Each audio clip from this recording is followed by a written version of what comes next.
We're starting with Yehoshua Perek Tet Zayin today.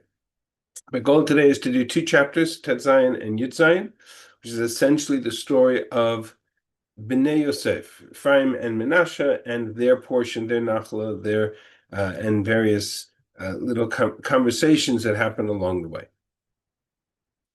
V'etzeh Goral Livnei Yosef, the Goral, the lot, the portion of the land that would be designated for Bnei Yosef. Bnei Yosef in this case refers to both Ephraim and Menashe.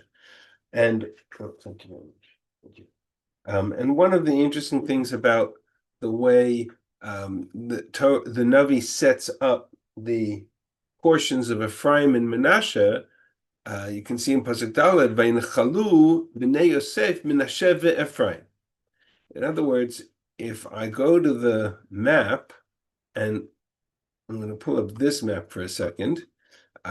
If I look at the map, and what we're going to be describing in these opening few verses is this southern border here, which is essentially the border between north, which is Ephraim and Menashe and Binyamin, and then it pauses and says that's all the Nachal of Ephraim and Menashe, meaning everything north. And then it will go through the borders that divide Ephraim and Menashe. So there's this sense in the text, and for the sake of, let's see if I can make this work.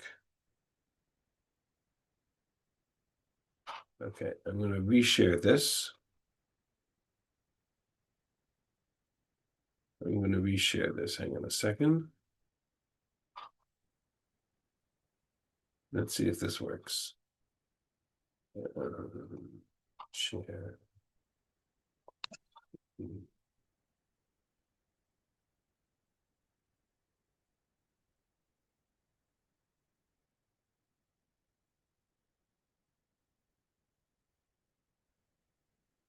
Okay, can you see both screens side by side?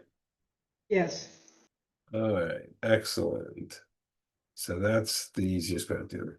So as we'll see, we're now describing this border here on the southern side of, which is the border for both Ephraim and Menashe. From the east side, which starts, of course, with the Jordan River, starting with Meiricho, Hamidbar Olem Meiricho Bahar Beit El. The border goes up towards Har Beit El, which is the border boundary between Binyamin in the south and Ephraim to the north. Vayetzemi Beit El Luza, from Beit El to Luz. And again, the geography here is not exactly the way we would present it in maps today, but nonetheless, you get identification of places, and that's the way biblical maps or descriptions of borders work, by identifying cities. Ve'agvar el ha'gvul ha'arki atarot. And then south, it heads into the area of Ha'arki, which is this area here, and Atarot. Atarot is sometimes described down here. It's very famously in modern Israel, there was a Atarot airport, Atarot down here in Shevet Binyamin. V'yarad Yama, and then the border would head towards the Yam, westward, El Gvul HaYafleti, unclear to what that refers to, Ad Gvul Beit Choron Tachton Ve'ad Gazer, until Beit Choron Tachton, which is here, and Gezer, which is here, this area here, and I'm going to identify for us quickly the sister city to Beit Choron Tachton, which is Uzan She'era. Why is Uzan She'era the sister city of Beit Choron? We'll see that comes from a story in Divrei Yamim, which we will read momentarily. Yama, and then the border headed towards the Yam. So that describes more or less the boundary between Bnei Yosef to the north and Binyamin to the south. Vaynechalu Bnei Yosef Menashe ve'Ephraim. Into that land was divided the area of Menashe and Ephraim. And now we get into the more specific description of the area of Ephraim. Vayikvu b'nei Ephraim lemishpachotam. So once we've identified that this is the land, the demarcation of the cities in the border between Binyamin and the northern tribes of Ephraim and Menashe combined, then we'll start to assign. This is the area of Ephraim. Vayikvu nachalatam mizracha Atrot Adar ad Bet Choron Elyon. And so now we're in the northern border, more or less describing where the tribe of Ephraim ends. V'yetza gvul Yama Hamichtamat Mitzafon. Hamichtamat is identified here. These maps come from the Atlas of the Dat Mikra Tanakh series. V'nasaba gvul Mizracha Tanat Shiloh, and there it heads westward. V'avar oto mimizrach Yanocha. So Yanoach, Tanat Shiloh, these are the areas essentially from the border from Atarot down. It's a different Atarot than down below, and it heads west. V'yavad miyanocha Atarot v'narata ufaga b'Yericho v'yatza hayarden. So the border, and actually it's describing the east direction, from Hamichmata to Yanoach, to Tanat Shiloh, Atarot, and then to Yarden. Mitapuach yalech gvul Yama Nachal Kana, v'yutotzata v'Yama. Then Tapuach, the border, went westward to the Nachal, whatever Nachal it's referring to. That's the border of Mate Ephraim l'mishpachota. So more or less you have, for us it's 2 lines on the map. It's not majorly significant. You can kind of get a sense of where they are on this map, which is the second page, which places the tribe of Ephraim essentially along the east-west strip of land just north of Binyamin, Beit Choron, and Gezer being the demarcation lines between, or Beit El, between Binyamin and the tribe of Ephraim. In addition to that, I want to go back to this map for a second. Where is Shomron? Where is Shomron? The Shomron. So what we identify as the Shomron is more or less the area northern Ephraim and the tribe of Menashe. This area here. Shechem, so it's the center of the Shomron. I have another map that I could pull up. Might be easier to see. There was a capital city called Shomron. Oh, much later. Much later. The capital city of Shomron doesn't enter into the picture until the time of Yeravam ben Yoash, and they made it the capital of the northern kingdom. But that's the same area around here, around Shechem, Shiloh, this area of tribe of Ephraim and Menashe. Thank you. Okay. Pasuk Tet and Yud is interesting. Pasuk Tet, ve'ha'amim ha'mivdalot livnei Ephraim b'toch nachalat b'nei Menashe. There were cities that were separated for the children of Ephraim, meaning that would belong to Ephraim, but they were inside the territory of Menashe. In other words, Menashe is a much larger expanse of land. If you look at the area from this purple line northward, almost all the way up to Dor, Megiddo, this whole area essentially is Menashe. It's a much larger geographic land than the land given to Ephraim. That will become an issue for us in a few minutes. But in addition to the region, the borders that were identified for Ephraim, there were cities. Lines on a map for us are how we demarcate borders between states or between countries. In Tanakh, these weren't lines. There was no map. They were just identification of names of cities and regions. And so it was not uncommon to take a city that was in one tribe and assign it to a different tribe. And in this case, there were cities inside the tribal territory of Menashe that were assigned to Ephraim.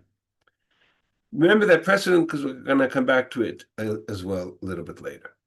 And then the text concludes with Vayhi v'lo harishu et haknani yoshev begazer. Amongst all of this land where Ephraim went and settled and conquered and the Canaanites were removed, there was a challenge in the city of Gezer, and they were unable to remove the Canaanites from the city of Gezer. Vayeshev HaKnaani bekerev Ephraim ad hayom hazeh. And so the Canaanites continued to remain in Gezer until this day, meaning the writing of the text. Mas Oved, and they were assigned to be servants or to pay taxes or to do certain work for the whatever the context was.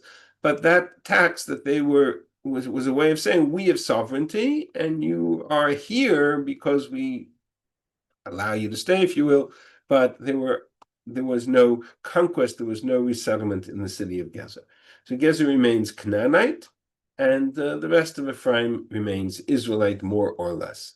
If you look on this map, this is a map we'll come back to a little over the next few weeks. The orange essentially is the area that is demarcated as the Israelite settlement in the time of Yehoshua. The yellow marks the Canaanite hold on the land that Israel was unable to take over to essentially remove the Canaanites or encourage them to leave. And so for the most part, the mountain range, the hills of Hebron, Judah, the Shomron, we call the Shomron today, the area of Menashe, Yisachar, more or less remained Israelite control, but there were pockets. There were pockets. We'll see. We talked in the context of Yehuda. We talked about Yerushalayim. We saw the verse at the end of the previous chapter.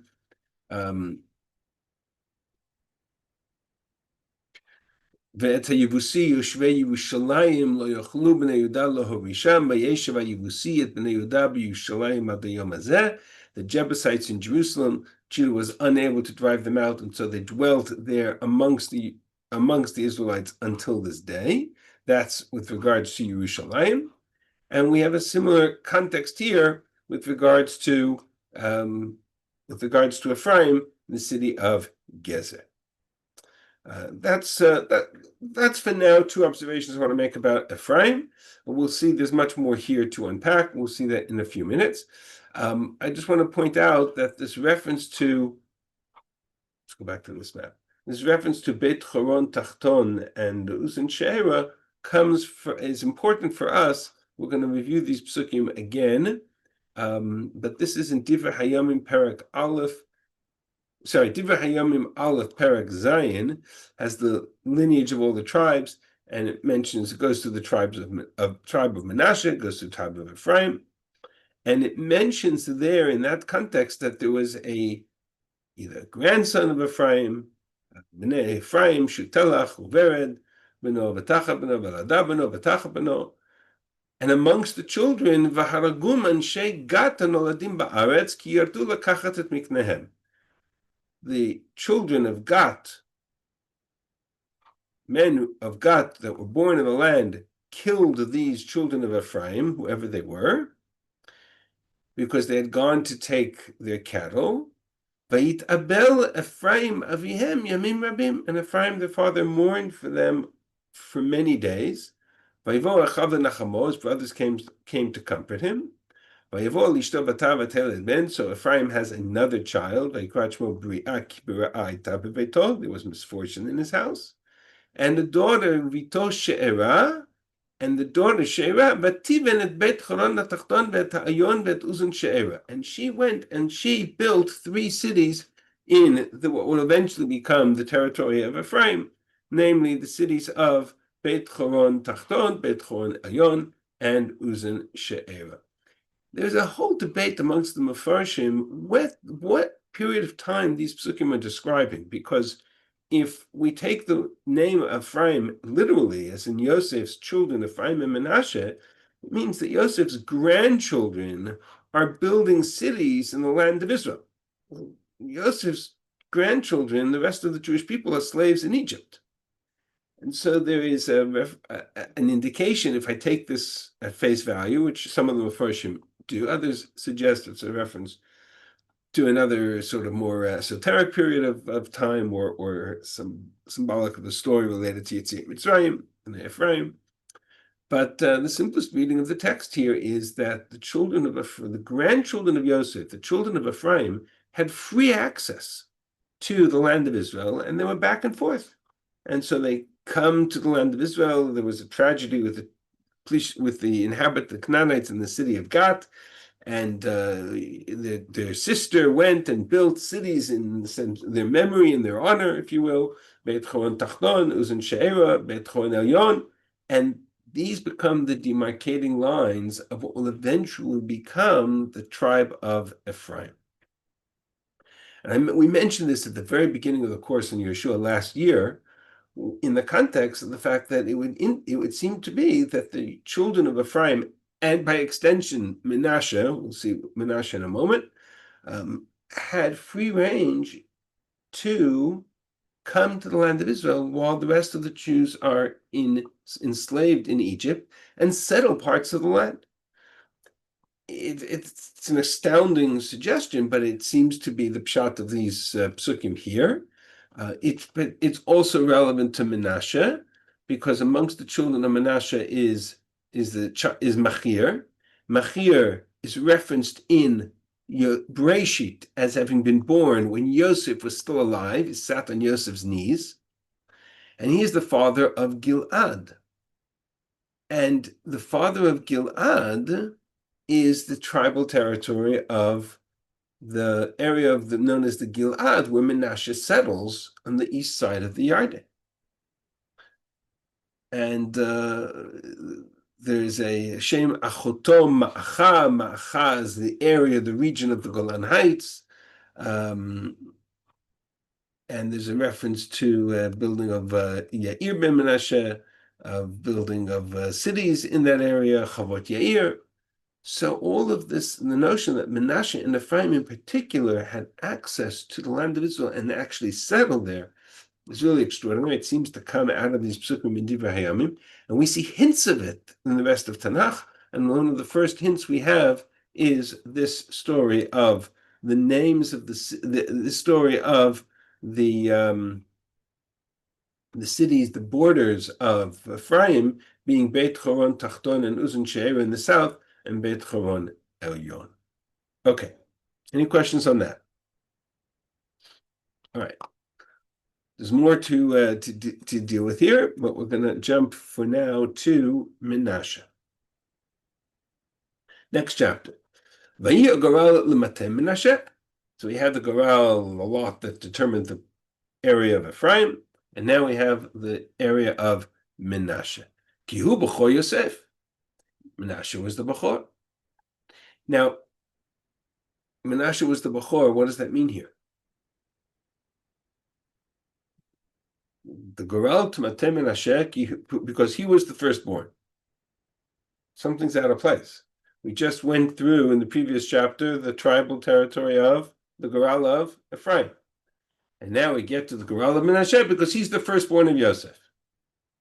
So I actually would argue that the word key is a fascinating word in Hebrew because it can mean many things. Chazal talk about 4 definitions of the word key. It's a preposition that can be used in different contexts.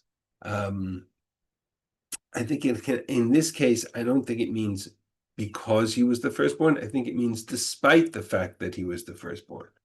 Meaning, even though Menashe is the firstborn, his tribal territory is listed second. First, going to Ephraim. Because if you remember the story of Yaakov, when Yaakov gave Ephraim and Menashe the bracha, and he switched his hands around, and he put his right hand over Ephraim, even though Menashe was the firstborn, Yosef was all upset about it, and Yaakov said to him, don't worry, I know that Menashe is the bechor, but Ephraim is going to be greater than he, whatever that means. And so already from Yaakov, part of the message was that even though Menashe was the firstborn, Ephraim would get the first portion, if you will. That's one possibility. Otherwise, I'm not quite sure what the reference here is for. But now we have the list of the stories. L'machir, b'chor Menashe, Avia Gilad. The firstborn of Menashe is Machir, and to him, he is the father of Gilad. Gilad is the grandson of Menashe. Ish Mechama, Bahilo HaGilad ve'Abashan. And Moshe assigned to the tribe of Menashe on the east side of the Yarden this area of the Golan, this area of the Gilad and the Bashan, reference to the famous battle with Og, king of the Bashan. And that is assigned to Machir, the father of Gilad. Vayhi livnei Menashe hanotarim, the remaining children of Menashe, the Mishpachotam, they are the families of Aviezer, Chelek, Asriel, Shechem, Hefer, and Shmidah. Those are the names of the 5 remaining children families of Menashe: Aviezer, Chelek, Asriel, Shechem, Hefer, and Shmidah. Eile b'nei Menashe ben Yosef hazcharim lemishpachatam. These are the names of the children of Menashe. So one major part of the family, Machir ben Abi Gilad, is on the east side of the Yarden, and the remaining 5 children of Menashe are here in the west side of the Yarden, in the tribal territory of Menashe. I want to point out the names of these children: Aviezer, Chelek, Asriel, Shechem. What does Shechem remind you of?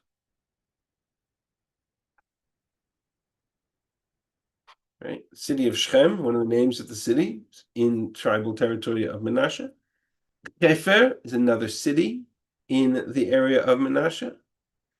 And so there's an association between the names of the families and the cities in which were either named for them or they were named after for them.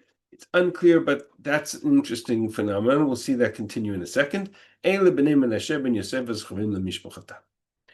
V'litzlofchad. Do you remember Tzlofchad? Tzlofchad was the daughter of Chefer ben Gilad ben Machir ben Menashe. It was the great-granddaughter of Menashe. She was the one who came, the daughters of Tzlofchad came to Moshe in Chumash and asked for an inheritance because Tzlofchad had no sons, only daughters.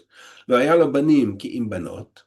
And the 5 daughters, ve'ele shmot benotav, Machla, Noah, Chogla, Milka, V'Tirtza. And if you notice that on the map, there's another city by the name of Tirtza. So I have Shechem, Tirtza, and Chefer of names of cities that are also names of the children of descendants, families of Gilad. That's not a coincidence. The daughters of Tzlofchad approached the leadership at the time, Yehoshua, Elazar, and the Nesiim, and they said, Hashem tzivat Moshe latet lanu nachala b'toch acheinu. Remember the promise Moshe made. God commanded Moshe to give us a portion. Vayiten lehem al-pi Hashem nachala b'toch acheihem. Therefore, he gave them inheritance. Vayiplu chavlei Menashe asara, and so the entire area of Shevet Menashe was subdivided into 10 families, 10 entire families, because the 5 of the sons of Menashe are 5 families, and then the daughters of Tzlofchad. Levad me'eretz Gilad ve'Bashan asher me'ever ha'Yarden, besides the 2 areas, Gilad and Bashan, on the east side. Keeping track, that's 12 portions. The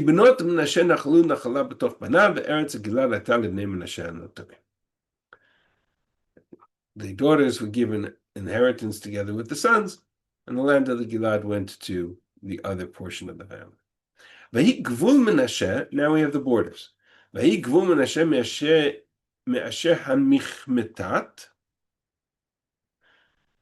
assume Michmetat is down here in the south. Asher b'nei Shechem. And the border went southwards to Tapuach. Yamin in biblical direction is south. I don't know if you're familiar with that. The area of Ein Tapuach. Tapuach itself belonged to Ephraim, but the area of Ein Tapuach or Eretz Tapuach was given to Menashe. The various cities here that were assigned to Ephraim, they were in the tribal territory of Menashe. And north of this Nachal went to Menashe. The rest of it gets very technical. Negba Ephraim, Vitzafon Menashe. The south part was Ephraim, the north part was Menashe. V'yihayam Gvulo. The boundary, the west boundary was the Yam.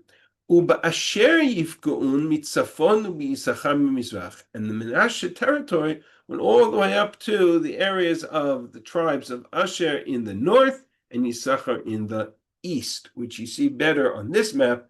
Menashe is here in this area, in the central area of the Shomron.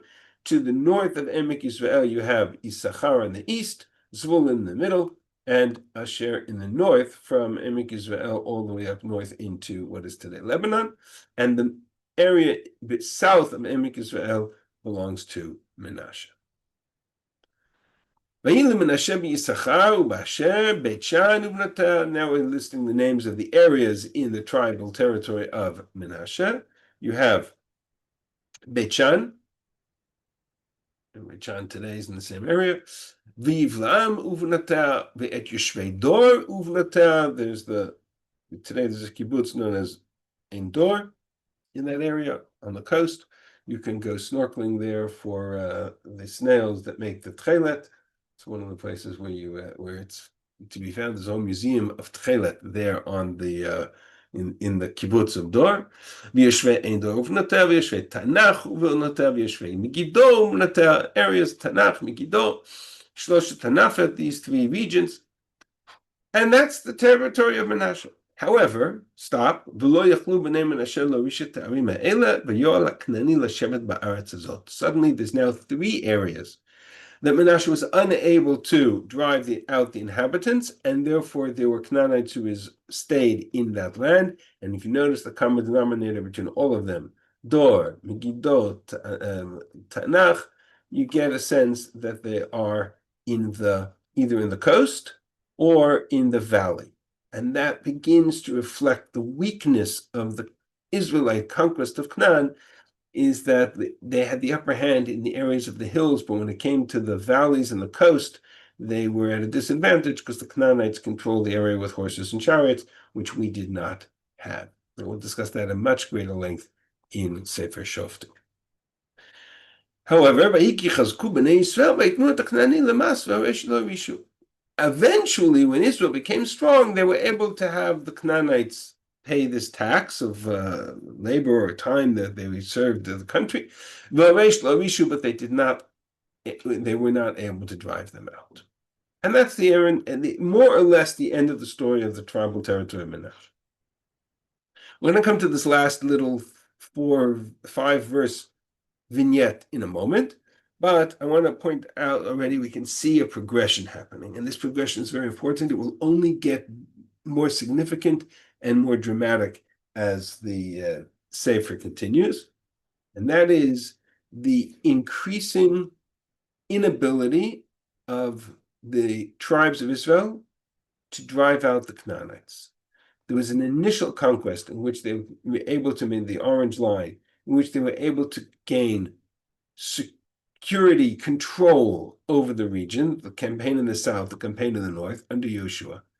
When he starts to assign the areas to each tribe and tell each tribe, okay, you're in the south, and you're in the center, and you're in the north, and you're in Emek Yisrael, and you're in the Lebanon, etc. You're in each of these areas, go and continue the battle against the Canaanites.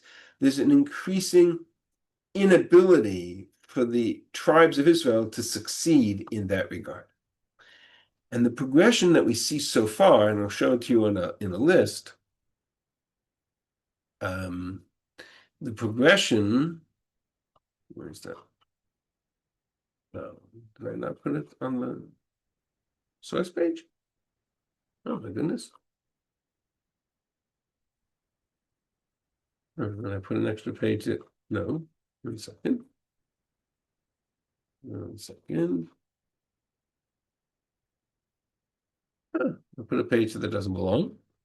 Okay, you don't have it, but I'll sorry, I had a little chart and I thought I put it on the source page, and I guess I did not. That page shouldn't even be there. Okay, I apologize for that. But you can see it in these 3 psukim. You can see it in Yehuda, who is first, and the text describes Yehuda as the Jebusites of Yerushalayim.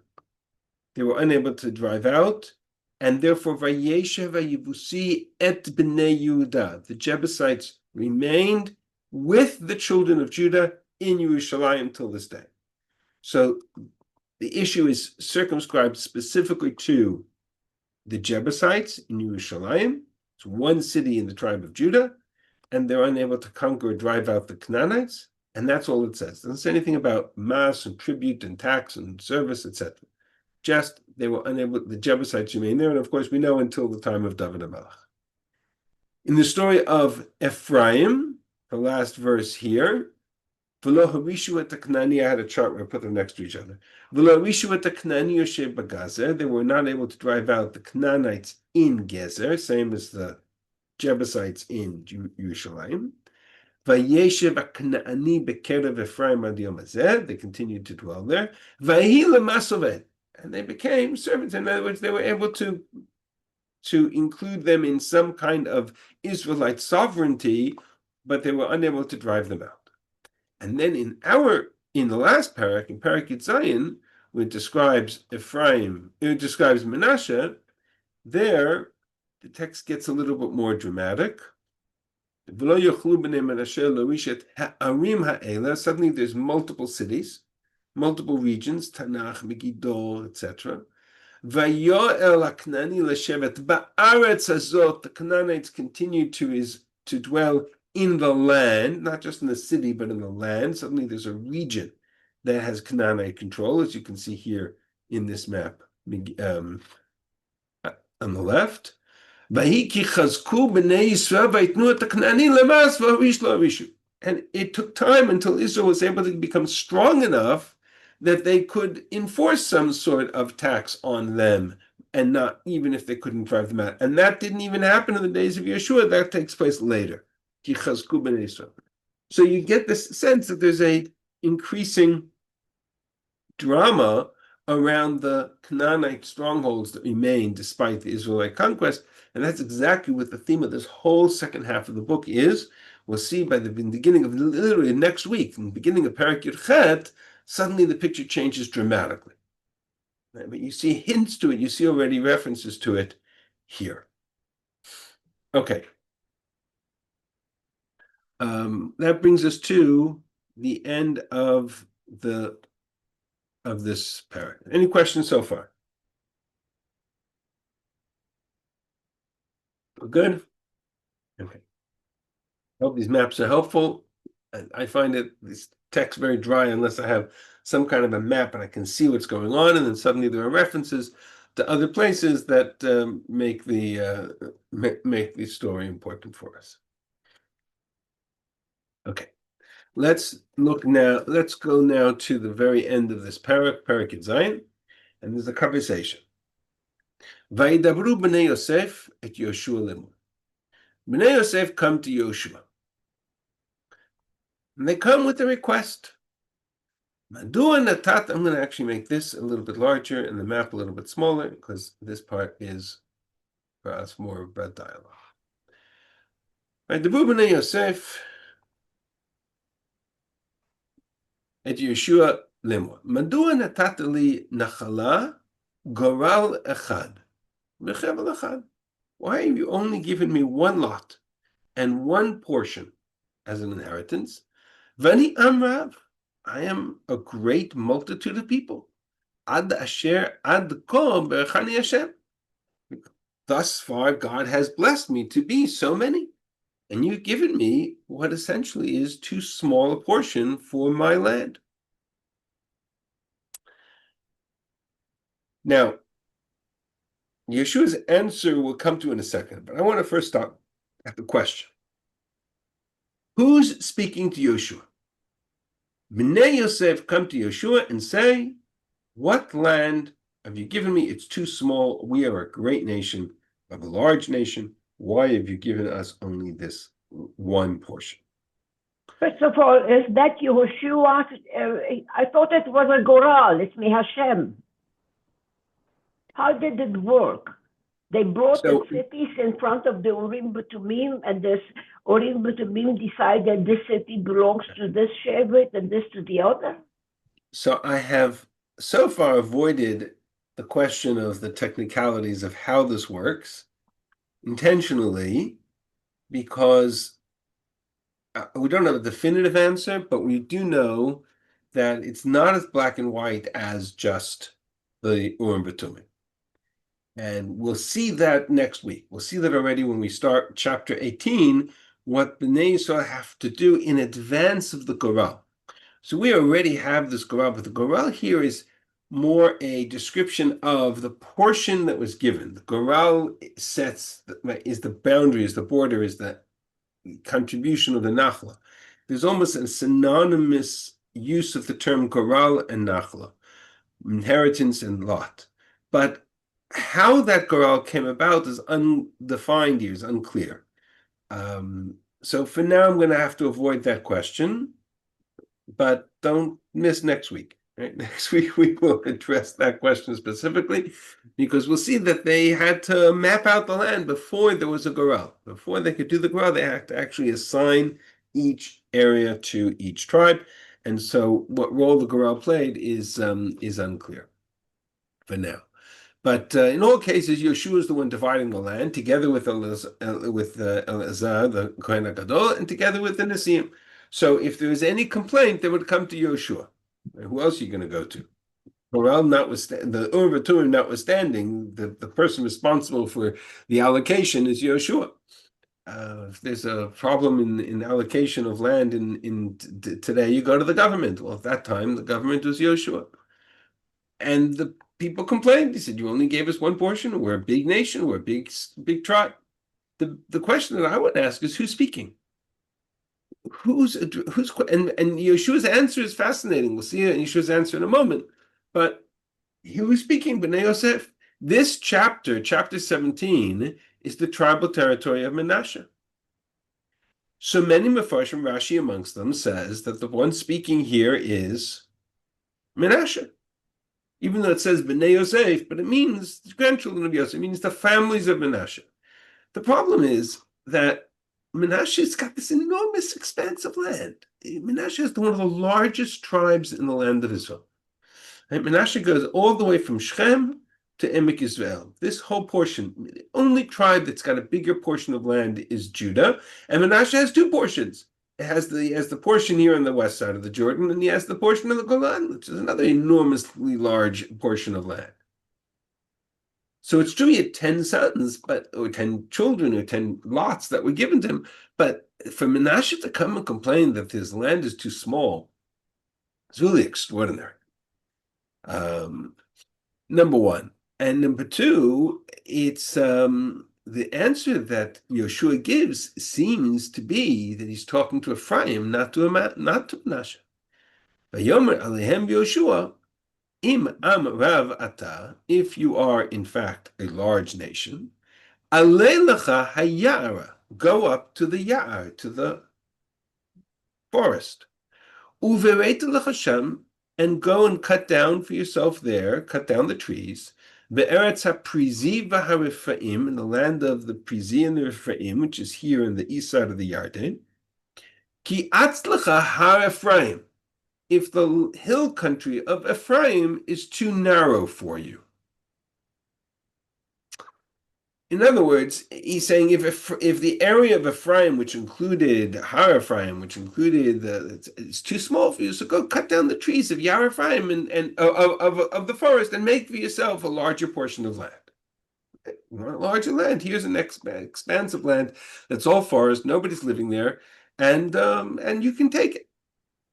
It seems from his answer that they're talking to Ephraim, and yet it's Menashe that's described as this large, right? This is the chapter on Menashe, right? The Bnei Yosef actually says this is the chapter on Menashe.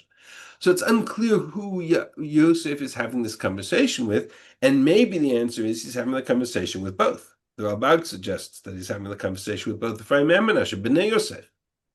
But then it's even more astounding that Menashe and Ephraim come and they complain that we're a great nation, we're a great multitude, we're a large tribe, and you've only given us one nachla. What do you mean one nachla? We gave you Ephraim and Manasseh. You're the only tribe in all of Israel that got two portions. Everybody else got one portion, and you, Yosef, Bnei Yosef, got the double portion of the Bechor. You got Ephraim and Manasseh. So you have all the land from Beit El to the Emek Yisrael.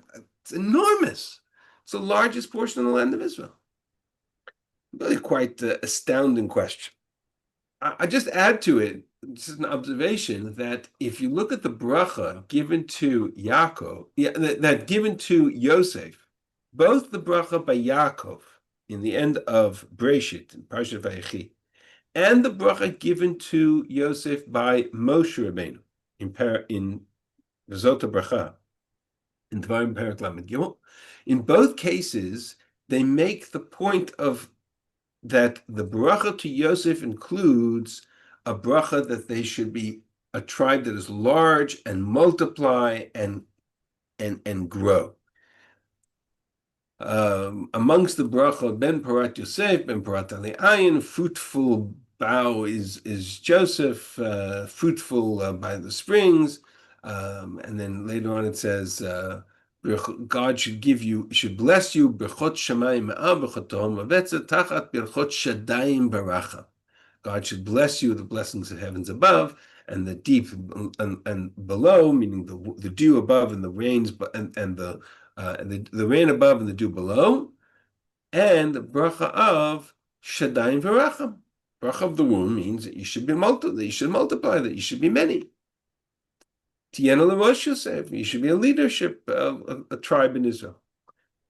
Moshe Rabbeinu repeats the same bracha. Uli Yosef Amar Mivorechat Hashem Artzo. Blessed is his land.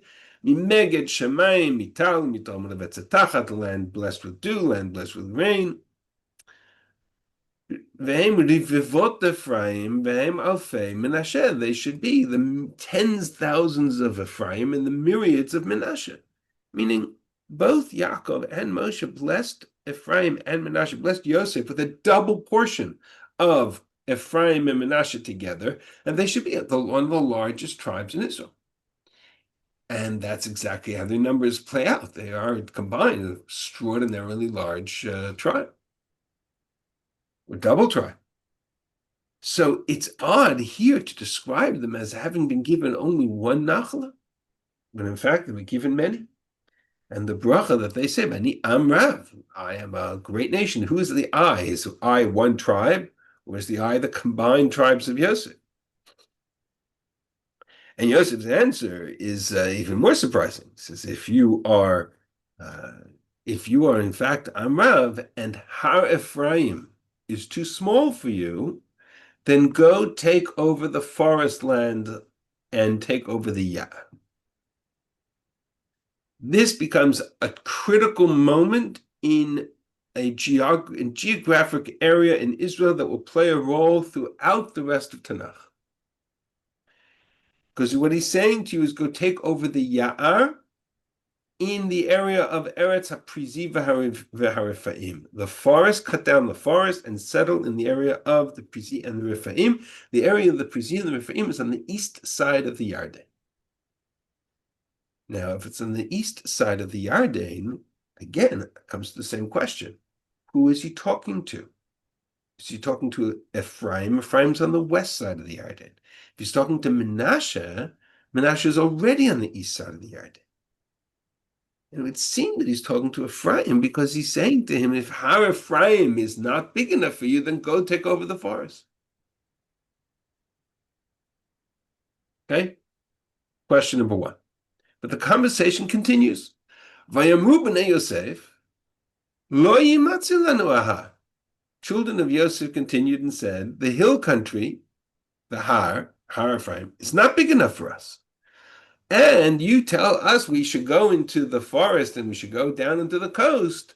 V'rechev barzel b'chol ha'kna'ani hayoshev be'eretz ha'emek. You want us to go down into the coast? We have coastal land in our territory here. And you can see it here in the tribe of Ephraim, right? We have an area, Ebenezer, we have an area that's coastal, But the Canaanites control that area with Rechav Bazel, with chariots and horses. And as far as the valleys of L'chol Beit Sha'an, V'lashe Be'emek Yisrael, the valleys of Beit Shan, Emek Beit Shan is here. Now he's back to Bnei Menashe, and the area of Emek Yisrael is also controlled by the Canaanites. So again, comes back to the same question: are we talking to Menashe? Are we talking to Ephraim? If we're talking to Ephraim, we're talking about Har Ephraim. So why is he giving him a portion of land on the east side? And if he's talking to Menashe and he's referring to Beit Shan and Emek Yisrael, then why is he talking about Har Ephraim? And so the only answer we can really identify here is that he's talking to both. But then the question is astounding. Two tribes with the largest population and the largest portion of land, and they're complaining that they don't have territory. Vayomer Yehoshua el Beit Yosef. So Yehoshua then responds to Beit Yosef. LeEphraim v'leMenashe lemor. To both of them. Ephraim and Menashe. And he says to them, Amravata, you are a great multitude, as you say. V'koach gadolach, you have a great power. Lo yelach goral echad, you shall not have only one lot. Ki har yelach ki yahu, the hill country shall be yours, and the forest shall be yours. Uvereto, go and cut down the forest. V'yalach atotzotav, and you can have its areas. Ki torishet the Knaani, and you shall drive out the Canaanites. Ki rechav bazel, even though they have chariots, and even though they are strong, ki chazaku. In other words, what Yehoshua says to them is, you made two complaints, but your complaints are contradictory. On the one hand, you say you are a large nation, you are a large portion, you need more land. I've given you more land. I've given you the forest, cut it down and settle it. Then they say, but they can't take over the land of the Pizi and the Rephaim because they're not strong enough. So what are you just talking? You just said you were a large portion. You were a multiple of people. You were the largest tribe in amongst the people. So if you're a large tribe and you have a lot of koach, go and deal with the Canaanites. Don't sit and complain that you don't have enough strength because you don't have the numbers to deal with the Canaanites, but at the same time, you have too many numbers to be able to be a portion of the land that was given to you. The two complaints the two arguments are contradictory in the sense that, and Yehoshua points out to them that this is a conflict. You've identified, you've offered the solution as part of the problem. Amravata. If Amravata, so then go and deal with the Canaanites. That's exactly his answer. So the answer really has to be that he's talking about Ephraim and Menashe, but they're talking about two different issues. And there are two conversations here. Conversation number one about Har Ephraim, conversation number two about the Canaanites and the Rechav Bazel. There's two conversations here because each tribe came to Yehoshua with a complaint. Ephraim came with the complaint that their tribal territory is too small. So Yehoshua said to them, so then go take over part of Yar Ephraim and go take over part of the forest. Menashe came with a complaint that they were given an area that includes coastal roads with Canaanites, Beit Shan, and the coast around the Dor, Megiddo, etc., and Emek Yisrael. So Yehoshua says, take Ephraim, go partner with Ephraim, and go and deal with the Canaanites together. In other words, what I'm suggesting is that the key to unlocking the mystery of this conversation is to recognize there's two conversations going on, one with Ephraim and one with Menashe. And Yehoshua's answer to both of them is to combine their forces, to combine their tribes and work together. And the most dramatic part of that is Yehoshua. Hang on 1 second. The most dramatic part of that is that Yehoshua assigns to Ephraim, Har Ephraim, the forest of Eretz HaPrizi VaRephaim. The forest of Eretz HaPrizi VaRephaim is essentially the area along what is referred to today in Tanakh as Yar Ephraim. Now, Yar Ephraim is not on the west side of the Yarden where Ephraim is. Yar Ephraim is on the east side of the Yarden. And we know this from many stories in Tanakh. I'll show you just one example. David HaMelech in Shmuel Bet fights a very famous battle in Yar Ephraim. And that's the battle with Avshalom and the rebellion of Avshalom. David ba Machanaima. V'Avshalom avarat hayarden hu v'chol ish Yisrael imo. David is chasing after Avshalom. Avshalom crossed over the Jordan, and David sets up his camp in Machanaim. Machanaim is on the river, the Yabok River. So the city on the Yabok River comes from the days of David HaMelech, of Yaakov Avinu. Vayichan Yisrael v'Avshalom eretz HaGilad.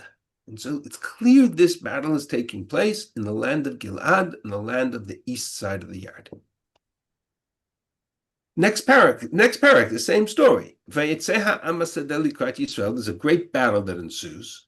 Vatiyah milchama b'Yar Ephraim. And the war was inside this area called Yar Ephraim. Now we think of it as a forest, right? You can go to the forest of Yerushalayim and you can see the forests, right? Or you can go to the forest in the Golan, in the Galil. Yar Ephraim wasn't a forest. Yar Ephraim was a jungle. Yar Ephraim was enormous, and the Jordan River was so much larger then than it is today that it supplied water source for an entire jungle and an entire ecosystem of wild animals that lived in Yar Ephraim. How do I know that? Because the next text says, there was a great battle ensued and 20,000 people died. The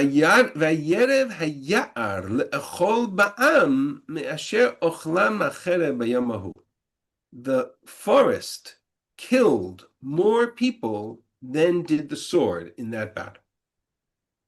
The Farshim will explain the forest here is referring to the animals in the forest. This was a jungle. And it lived on both sides of the Yarden, but it's primarily identified as being on the east side of the Yarden. Now, that puts Ephraim, Yar Ephraim, on the east side of the Yarden, in the area of the Gilad. The area of the Gilad was given to Menashe. So how is Yar Ephraim called Yar Ephraim on the east side of the Yarden, and if Ephraim is on the west side? How is it in the Gilad when the Gilad belonged to Menashe? You understand the problem? The answer lies in our story. Yehoshua, when Ephraim comes to him and complains that Har Ephraim isn't big enough for him because of the hills, he says to him, so go down into the coast, go down into the area of the Jordan Valley. There's an entire forest there in Eretz Apriziva Ephraim, and go clear it, and you can settle there. And he gives Ephraim a portion of land on the east side of the Jordan. He changes the Nachla structure by placing Ephraim together with Menashe on both sides of the Jordan River. And the second complaint, Menashe starts to argue in Beit Shan and in Emek Yisrael, they can't settle because there are horses, there are chariots, there are Canaanites. And he says, okay, so go partner with your brother Ephraim, and together Am Ravatay, an enormous force, and go deal with the land. And that's what Yeshua's answer is. The takeaway of all of this is, besides the fact that it's a brief interlude in the maps and the names of cities, is the fact that Yehoshua places parts of Shevet Ephraim on the east side of the Jordan, despite the fact that Menashe is the only one given both sides, and despite the fact that the boundaries are very clear, Yehoshua changes those boundaries. Now, he has that authority, he has that right, and that's going to come back to the question of the Goral that we're going to read about next week. But it's fascinating that he does do just that. He changes the borders, and he places Ephraim on the east side as well. Where does this play out? This plays out in a very dramatic way. I want to read a pasuk in Sefer Shoftim. This pasuk is in the height of the story of Yiftach. Now, that's a very complex story, and we're going to, Bezrat Hashem, we'll finish Yehoshua. We're going to begin our study of Sefer Shoftim, one of my favorite books for various reasons. And but it's not a happy-go-lucky book. I want to make it very clear. Shoftim is not a happy-go-lucky time. There are 3 civil wars in Israel, and they all take place during the time of Shoftim. One of them was between the forces of Yiftach and the forces of Israel. Yiftach leads the area. Yiftach is from the Gilad, the east side of the Yarden. He leads the battle against Ammon and Moab, leads the famous battle. And then they come to him and they say, from tribes of Israel, why didn't you call us to join you? And Yiftach gets very angry at them and he goes to war with them. So the people of Anshe Gilad get together with Yiftach and they go to war against Ephraim. Vayaku Anshe Gilad et Ephraim. And the people of Gilad smote Ephraim, went to war, were victorious over Ephraim.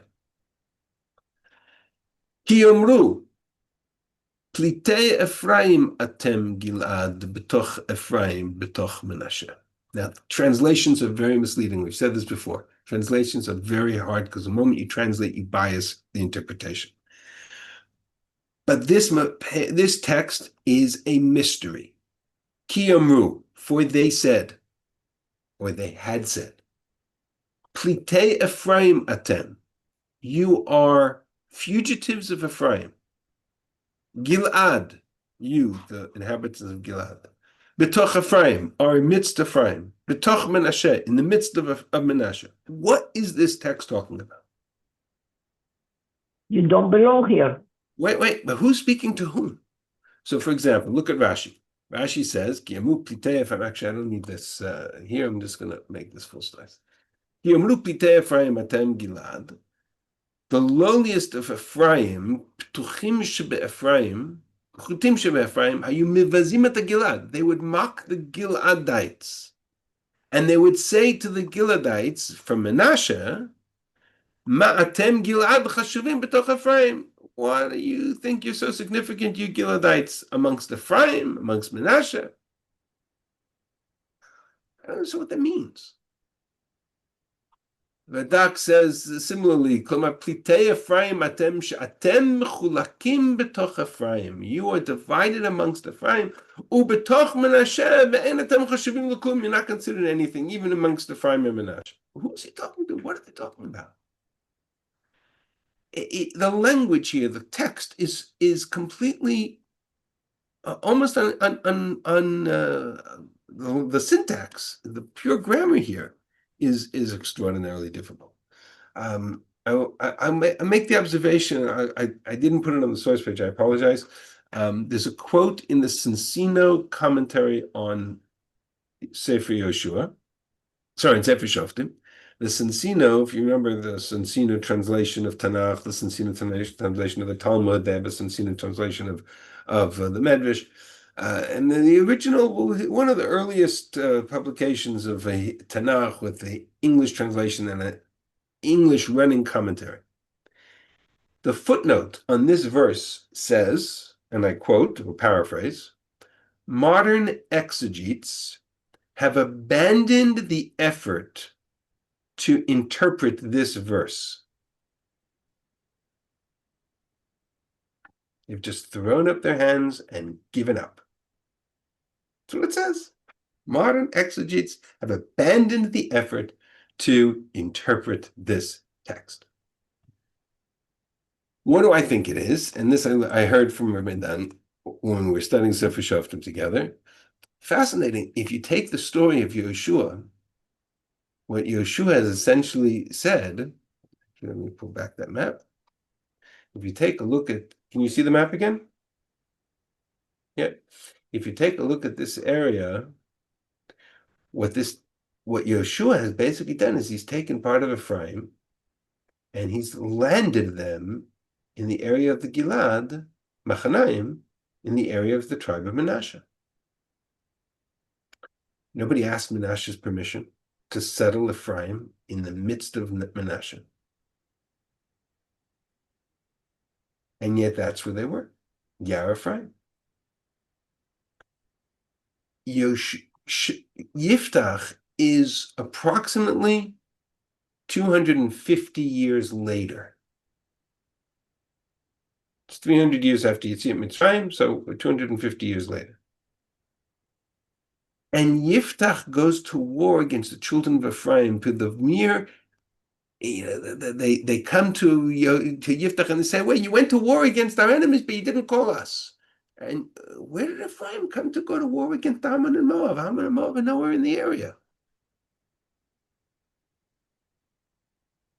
Right? Ammon and Moab are over here. Yiftach's battle is over here. Ephraim, and all the Mepharshim say, Ephraim is here on the east side of the Yarden. Yiftach goes to war on the other side of crosses over the Yarden and goes to war with them.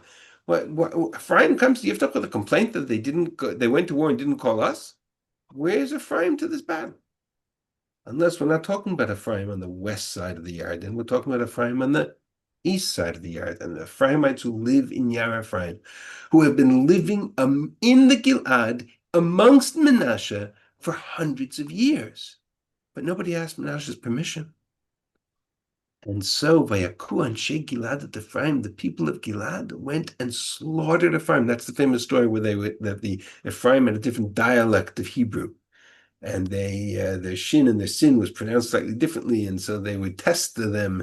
They were disguising themselves as a Menashe, and they would test them if they can pronounce a certain word in a certain way, and they would know that they were really from Ephraim. Ki Yomru, because they said to them, Plitei Ephraim atem, you who are living here in the Gilad, in your tribal territory of Ephraim, amidst the broader tribal territory of Menashe, you are nothing but fugitives from Ephraim. You don't belong here.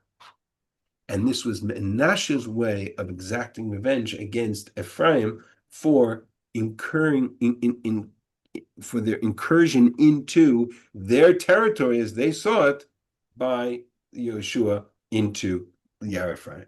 So what starts off as an innocent dialogue, and Yehoshua has a simple solution, right? Menashe is a larger territory, Ephraim is a smaller territory. Combined, you can go to war together, you can fight together. Combined, you can settle the land together. What starts as a simple solution, unfortunately, 250 years later, becomes an extraordinary source of tension between Ephraim and Menashe, and Yiftach, who leads the forces of Gilad into war against Ephraim. But it's not against Ephraim here on the west side of the Yarden, it's against Ephraim on the east side of the Yarden. And that verse makes sense. And the tragedy, if you will, of this story then takes on a whole new dimension. Okay, I will stop here. I'm going to close this. And actually, I'm going to stop sharing altogether and stop for questions. Oh, we're 5 minutes past my time. I apologize for that. Any questions? All right. We have more or less one more chapter of maps and this kind of description of geography, and that's the last chapter of the Nachla, which is chapter 18. We will start that next week. I'm not sure we'll finish it next week. We'll probably do it over 2 weeks. But that's where we'll get to the question that we have avoided so far, which is the question of the Goral, what role the Goral plays in all of this. So stay tuned, and we'll see you Bezrat Hashem next week. Thank you very much. My pleasure. Thank you. Thank you very much, Pastor Koach. Excellent share. Thank you. My pleasure. All the best to you all. Thank you. Have a good evening. Thank you. You too. Thank you, Rabbi. My pleasure.